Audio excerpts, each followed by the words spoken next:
অবশেষে বাংলাদেশি ফুটবলার আরহামের অভিষেক হয়ে গেল অস্ট্রেলিয়ার অনূর্ধ্ব-18 দলে। যদিও আরহামের স্বপ্ন ছিল বাংলাদেশের হয়ে ফুটবল খেলার, কিন্তু বাংলাদেশের কোচ বা বাংলাদেশের যে টিম সিলেক্টররা আছে তাদের কাছে আরহামের আসলে এখনও সুযোগ হয় নাই বা সময় হয় নাই জাতীয় দলে খেলা বা বাংলাদেশের হয়ে খেলা। যেখানে আরহাম অনূর্ধ্ব-17 দলে মানে বাংলাদেশের সেখানে খেলে গেছে, ট্রায়াল দিয়ে গেছে এবং জাতীয় দলে খেলার জন্য উনি চেষ্টা করে গেছে। সেই জায়গা থেকে বাংলাদেশের যে সিলেক্টররা আছে তাদের কাছে যোগ্য মনে হয় নাই আরহামকে। আর এখন আরহাম অস্ট্রেলিয়ার 18-19 দলে আজকে তার অভিষেক হয়ে গেছে। অভিষেক হওয়া আপনারা বুঝেন, আজকের পর বাংলাদেশ ইচ্ছা করলো আর আরহামকে আনতে পারবে না, খেলাইতে পারবে না। তো এই হলো বাংলাদেশের অবস্থা। ওই যে সিন্ডিকেট আছে, আমাদের সিন্ডিকেট যতদিন আছে ততদিন না তো ক্রিকেটে উন্নতি হবে ভাই, না তো ফুটবলে উন্নতি হবে। আর ফুটবলটা তো সিন্ডিকেট, আর কি বলবো, আপনারা তো জানেন, এগুলো কথা বললেও সমস্যা।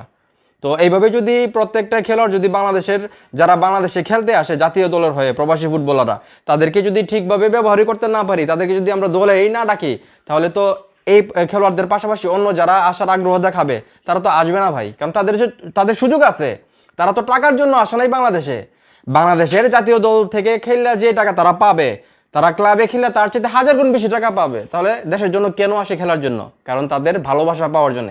বাংলাদেশের যে দর্শক আছে, যারা মানুষ আছে, তারা মানুষকে ভালোবাসে, সম্মান দেয়, সেই সম্মানটা পাওয়ার জন্য বাংলাদেশে আসে। যে জাতীয় দলে খেলবে, বাংলাদেশের মানুষ তাদেরকে ভালোবাসবে, সেই জন্য আসে, টাকার জন্য আসে না। তো যাই হোক, আমাদের যে টিম সিলেক্টররা আছে আর আমাদের যে কি বলবো ইন্টারন্যাশনাল মানের কোচ আছে কাবরেরা, ও তো আসলে মেসি, নেইমার, রোনালদো তাদেরকে আসলে কোচিং করাইছে। তো এর বিষয়ে আর কিছু বলার নাই। তো যাই হোক, একটা রত্ন তো হারাইলাম আমরা।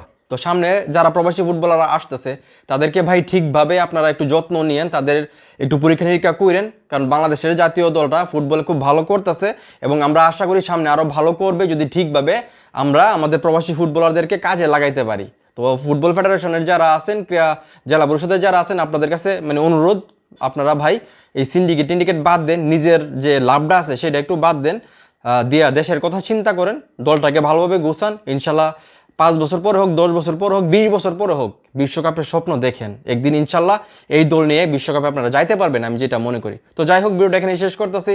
আর এই যে আরহামের স্বপ্ন ছিল বাংলাদেশের হয়ে খেলা, আজকে উনি অস্ট্রেলিয়ায় অলরেডি ওনার অনূর্ধ্ব-18-তে উনি নেমে গেছেন বা সেখানে আসলে অভিষেক হয়ে গেছে। এই বিষয়টা আসলে আপনাদের ভালো লাগতেছে নাকি খারাপ লাগতেছে সেটা অবশ্যই কমেন্ট করে জানাবেন। ভিডিওটা ভালো লাগলে অবশ্যই শেয়ার করবেন।